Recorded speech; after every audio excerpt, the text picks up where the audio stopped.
So I attended here at Glenfeliz Boulevard Elementary School as a student back in the 1970s, and I am now teaching here and have been for 28 years. My name is Glenda Moikai Mendizabal. Mendizabal is my married name, Moikai is my maiden name.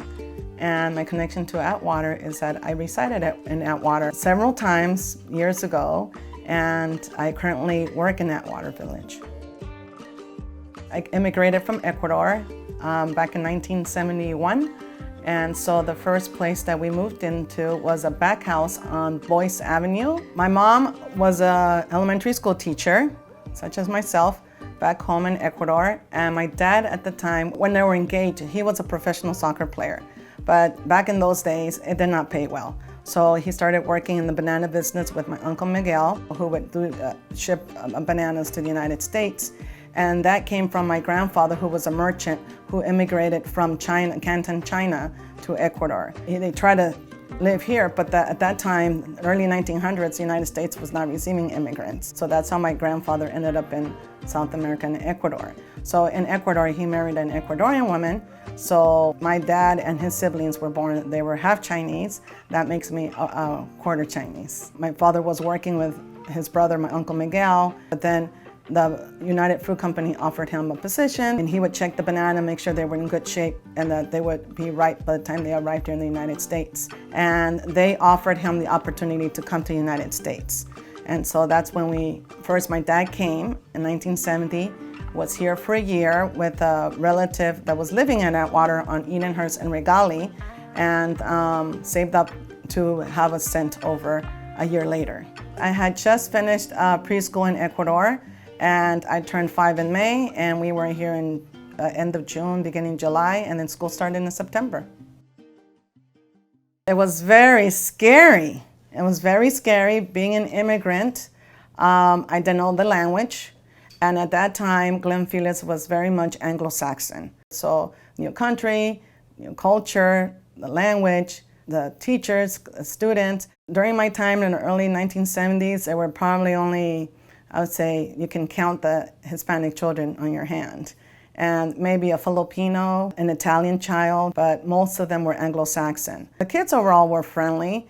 The teachers too, although I have to say a couple were not used to having this influx of immigrant children come in from Hispanic countries. So they were not familiar with the cultures and wanted to, I guess, impose the Anglo-Saxon culture on us. So that was an experience that one had to acclimate to, because I had to use hand signals to be able to communicate. They didn't have Spanish-speaking teachers. The only ones that spoke Spanish were they only had about 3 assistants, and so that assistant had to run from a classroom to another classroom to be able to help us out. Otherwise, I just motion to help the teacher understand what I was trying to communicate. ESL didn't start until about 1972, 1974, but it was like a rough draft when I was there. It didn't become a full program until maybe when I was in 4th or 5th grade, which at that time I had already acquired the language. It took me a good 3 years. Kinder was just science. 1st grade, I had 2 wonderful teachers who were helping me to try to learn the language. And then by 2nd grade, I was becoming a little more fluent. By 3rd, and it took until 3rd grade where I can fluently read. That part, that was hard to acclimate when I first came, because like I said, it was kind of scary. But there were welcoming teachers, very sweet teachers, some I just hold dear to my heart. In fact, our Miss Baker, Rowena Baker, was the 2nd grade teacher. She's the one who really embraced us when we came to Glenfeliz. That's who my sister's named after, Rowena Baker. Miss Chan, my 1st grade teacher, who really strived for me to learn the language in 1st grade. So we had some really sweet, really warm and fuzzy teachers. And like I said, some stern ones, but nevertheless, very supportive academically and orientating us to do well and go far. I remember graduating from 6th grade and Miss Kaywood, the principal at the time, handing me my diploma. We would play outdoors. There was none of this technology or video games, none of that. Riding our bikes or skateboards, and one of the apartment buildings we lived at, we were able to use the wall as a handball wall, so we used it as a handball wall. Kids would play baseball in the alley. Yeah, all sorts of outdoor games, the good old days. One of the experiences about the influx of Hispanics coming into in the community in Atwater was when I first got here. I remember sitting at this person's little curb, a curb, not even their steps, was termed, "Get off my step, you dirty, stupid Mexican kid." Just because there was a Hispanic kid did not mean we were all from Mexico.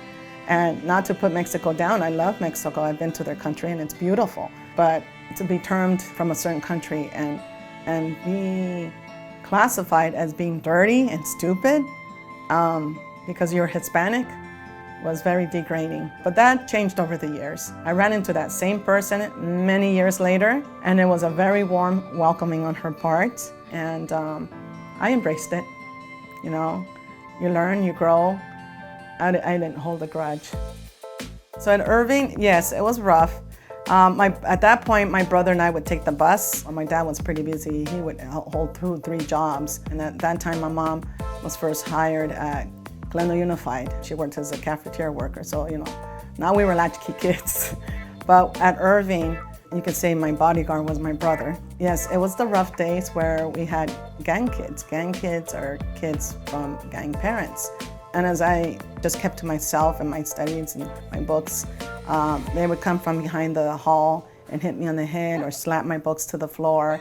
There was one time they took my purse and they just started throwing it across the hall, and I was completely in tears because all my feminine stuff came out. I had a friend who was Vietnamese because she didn't do what they wanted to. They beat her black and blue in the showers in the girls' gym. And so one of the boys who were Cholo friends, in math, he had not done his homework. I mean, these are memories that still live in my mind.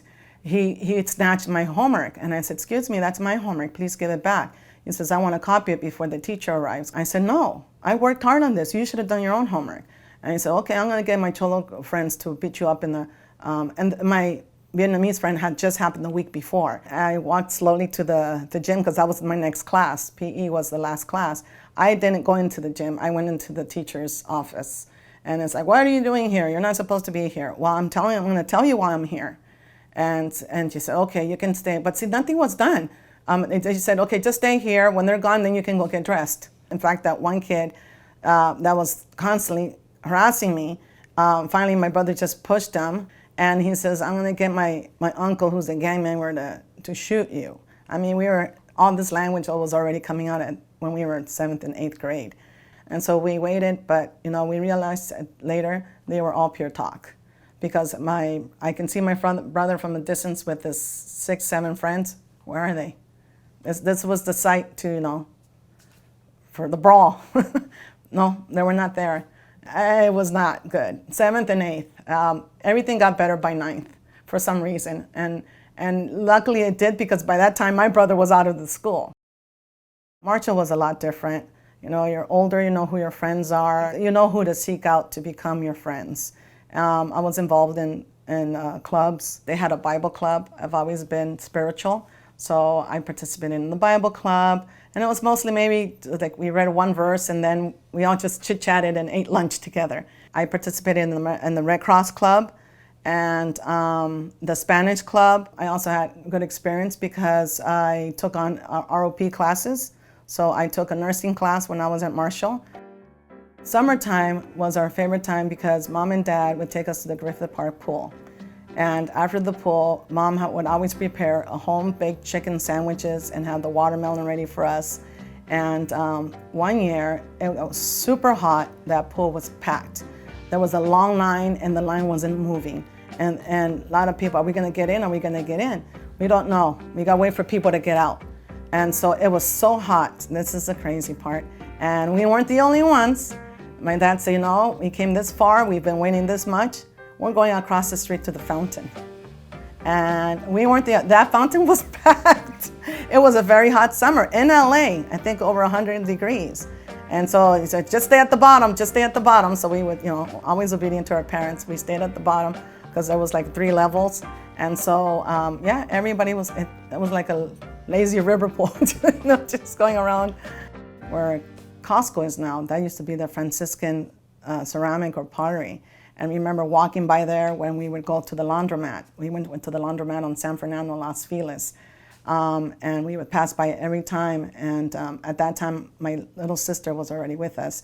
And we would go by the display windows. Oh, I like that one. Or, oh, when I grow up, I'm going to buy that kind. We would save our allowance. We would save our allowance. And when it was time to go to Beaches Market, right there in the corner of Glenfeliz, Glenhurst, and Glenville Boulevard. And that was basically our family grocery store. That's where we would walk all the way from Garden, all the way across Glenfeliz Boulevard to the supermarket. And I remember my dad and my mom had this little cart where we put our bags and wheel them over. And so that was Beaches Market. And then crossing the street where that liquor store is today was the Hobby Stop toy/joke shop. The buzzer, shake your hand and the buzzer, or pull the Wrigley's gum and the little wire would hit you on the hand. But one of the favorites that became so popular at the end of elementary and beginning of middle school was the Lucky Rabbit's Foot. At one time it was just white and tan, and then all of a sudden it started dyeing them and making them all different colors. And so we were back again. Now I want the purple one. So the joke shop was very dear to us. And then right beside it was the Rolling Pin Bakeries, where we would get our birthday cakes, the famous mocha cake. And then on Las Feliz, on our side, we had the Swedish smorgasbord. And then further down, the motel has been there forever. And then right across now we have like a dinosaur gasoline station, where back in the day was Arco. And I remember when my dad first got his first car, 1965 Dodge Dart. That was like the end of the days for us to be walking everywhere. And then there were some rough years where we had to take turns. I'm sure you remember that.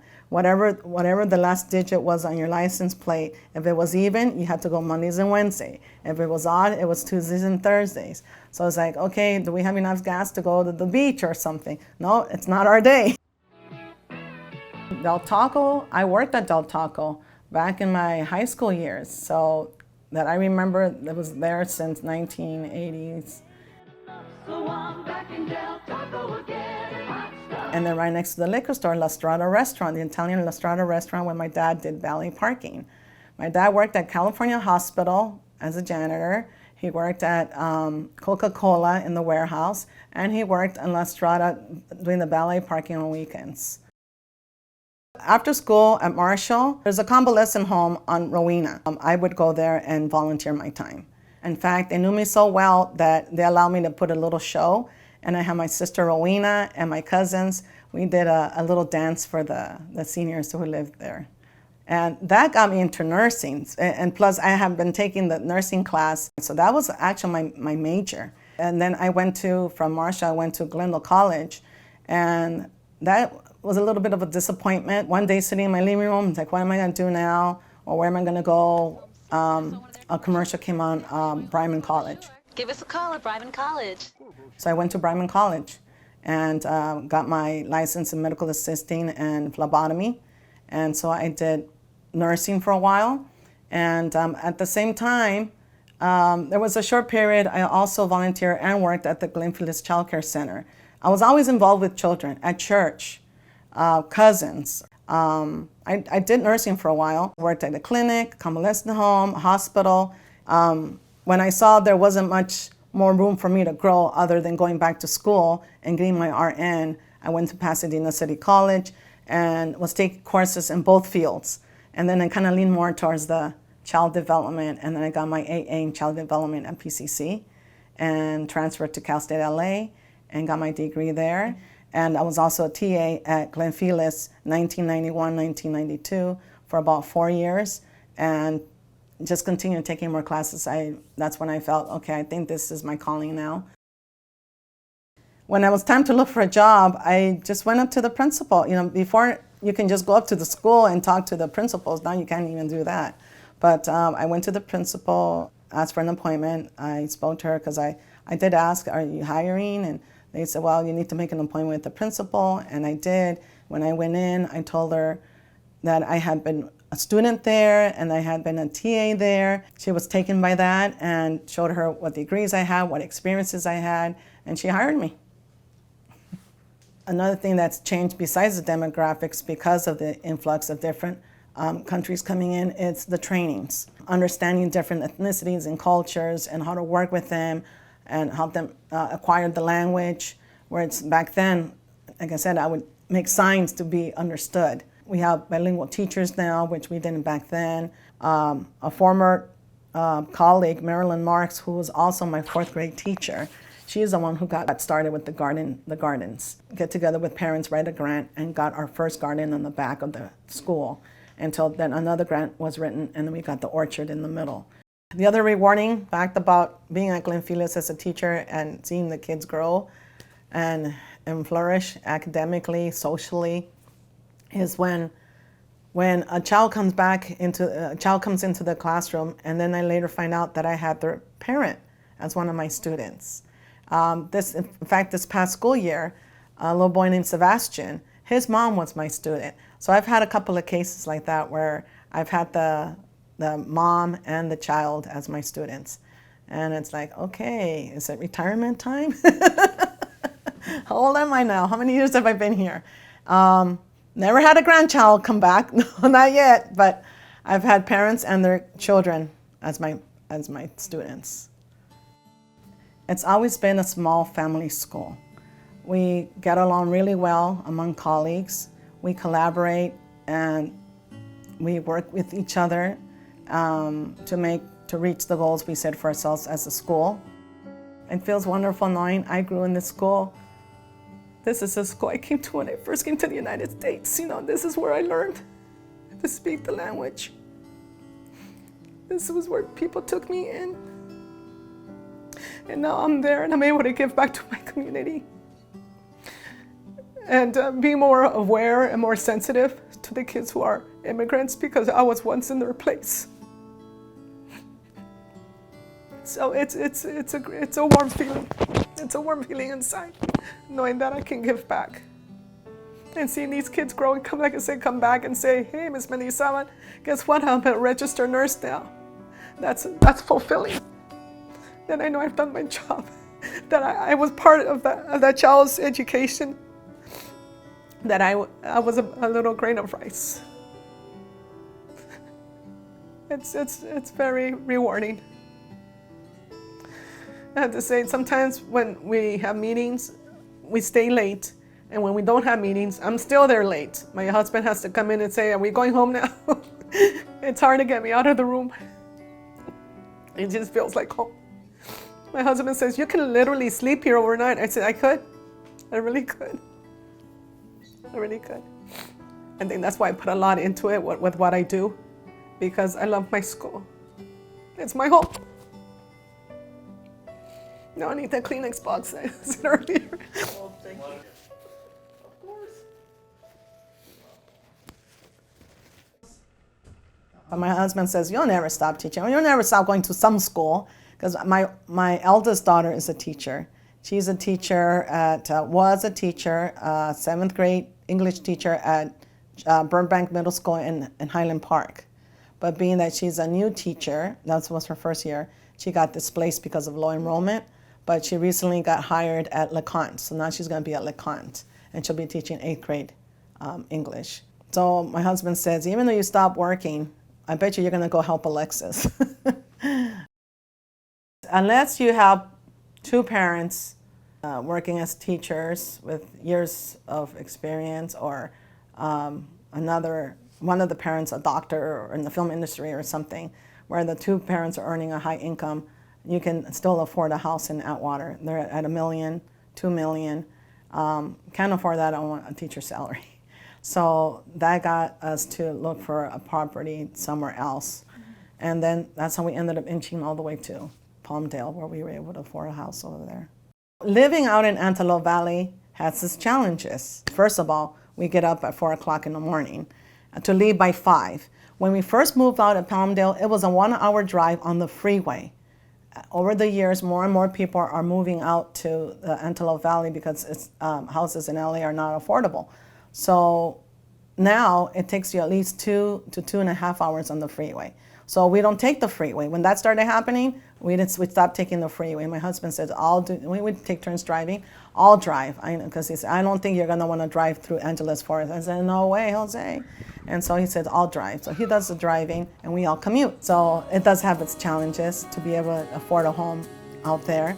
So while I don't live in Atwater Village anymore, but I am fortunate to still be working in it, I just hold Atwater Village dear to my heart because it's where I grew up. It's where I grew up and where my parents brought me and the friends we made.